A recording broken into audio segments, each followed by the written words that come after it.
fait cette petite vidéo pour vous expliquer comment on dimensionne un stérilisateur UV. Alors sur le site 1h2o3.com, il y a l'onglet outils, dimensionnement de réacteur UV. Quand vous allez sur cet onglet, vous allez voir un formulaire apparaître. Donc tous les outils, à chaque fois, il y a différents formulaires pour dimensionner différentes choses. Donc là, le formulaire apparaît et nous voyons que dimensionner différents réacteurs UV pour différents types d'eau. Par exemple, pour l'eau douce, on parle donc de piscine, spa, aquarium, tout ce qui est en eau douce, hein, tout simplement. Il y a différents types d'eau et donc il y a différents types de réacteurs associés parce que la puissance UV, l'agencement des lampes à l'intérieur fait que on a plus ou moins une désinfection poussée par rapport aux besoins de chaque eau. Donc on a de l'eau douce, donc tout ce qui est eau douce, c'est piscine, spa, aquaculture, aquaponie, pisciculture en eau douce. On a tout ce qui est eau corrosive, eau salée, pour tout ce qui est généralement en eau de mer. Hein. Pourquoi des équipements sont différents? Parce que l'eau de mer étant agressive, corrosive, les matériaux standards se corrodent beaucoup plus rapidement. Donc cette gamme-là est en polyéthylène. C'est un plastique noir très dur et qui permet lui d'être très résistant à la corrosion du sel. Ensuite, pour tout ce qui est eau à destination humaine, il y a d'autres réacteurs encore qui utilisent des lampes avec une puissance plus forte, on va dire, pour bien éliminer tout ce qui est bactéries et virus. Alors, prenons le cas de l'eau douce. Admettons, j'ai une piscine. Alors, on peut choisir piscine, aquarium, aquaponie pour différents types de traitements. Pour chaque onglet que vous choisissez, il y a une transmittance qui est présélectionnée. C'est quelque chose qui est généralement retrouvé. Donc, admettons, restons sur la piscine espace privé. Je veux un débit, j'ai un projet à 40 mètres cubes heure. Donc, mon débit de pointe pour mon projet. Là, j'ai déjà une estimation de prix qui apparaît 2829 €. Alors, c'est pas un prix pur et dur, c'est à peu près ce que va coûter la solution. Admettons que mon projet se fasse en France, le coût électrique est de 9 centimes du kilowatt. Je reste sur une dose de 30 millijoules par centimètre carré. À part pour l'eau à destination de la consommation humaine où il est vraiment recommandé d'être au moins à 40 millijoules. Tout le reste, on laisse à 30 millijoules et il n'y a pas de problème. Plage de température de l'eau.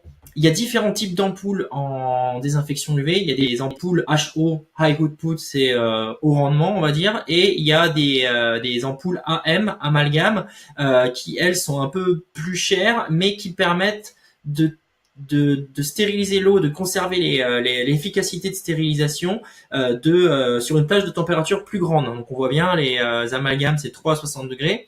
Alors que les ampoules standards, c'est de 50 à 40 degrés. Donc les amalgames font plus de choses. C'est quand même plus recommandé généralement pour des process industriels. Je connais pas grand monde qui a une piscine à 3 degrés ou une piscine à 60 degrés.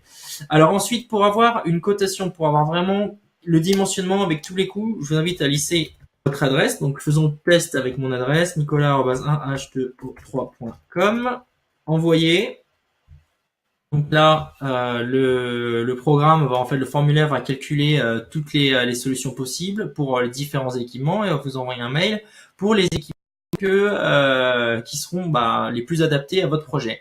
J'ai bien reçu un prix pour les réacteurs UV, donc voici le mail qui reprend les caractéristiques, 40 mètres cubes heure, 9 centimes du kilowatt, 30 millijoules. Donc là, j'ai plusieurs équipements qui me sont proposés qui sont adaptés au traitement de l'eau de piscine. Avec le prix d'achat qui est précisé. Donc là, grosso modo, j'ai calculé le débit que pouvait traiter chaque équipement, divisé par 40 mètres cubes heure, qui était le débit à traiter. Ça va calculer le nombre de machines qu'il faut fois le prix d'achat, donc le coût d'achat au total. Donc ici, on voit dans le tableau que le moins cher, c'est l'UV30, donc le réacteur UV30, et le coût total sur 10 ans, c'est aussi le moins cher, c'est aussi l'UV30. Donc il n'y a pas photo ici, il faut prendre l'équipement UV30 pour le traitement de l'eau. 6 579 €, c'est le coût d'achat des équipements, plus le coût de maintenance, c'est-à-dire les lampes à changer toutes les 13 000 heures, les gain quartz à changer tous les 3 ans, le coût électrique en restant sur 9 centimes du kilowatt. Et là, si je clique sur l'équipement, je vais arriver sur la page de l'équipement. Donc ici, l'équipement avec tous les tiers, j'ai techniques, j'ai photos des installations, j'ai les données techniques. Alors ici, je sélectionne UV 30, parce que c'est ce qui fait 1479 €. On a vu dans le mail, il disait qu'ici la meilleure solution c'était 2958. C'est-à-dire que la solution la plus adaptée, c'est 2 UV 30 dans mon cas. Et donc quand j'ajoute au panier, je vois bien que je suis arrivé à 2958. Voilà, donc c'est exactement ce que j'avais dans mon mail. Et donc je sais qu'avec 2 UV 30, 2958 €, coût d'achat, c'est la meilleure solution technique pour mon projet de piscine à 40 mètres cubes heure. Et en 10 ans, le total me coûtera 6579 €. Voilà, j'espère que ce petit formulaire de dimensionnement vous a été utile. Et si vous avez des remarques, des améliorations, des commentaires, n'hésitez pas. Si je peux encore améliorer les formulaires, si je peux encore améliorer les descriptions, je serai heureux de le faire. Voilà, merci, bonne journée, au revoir.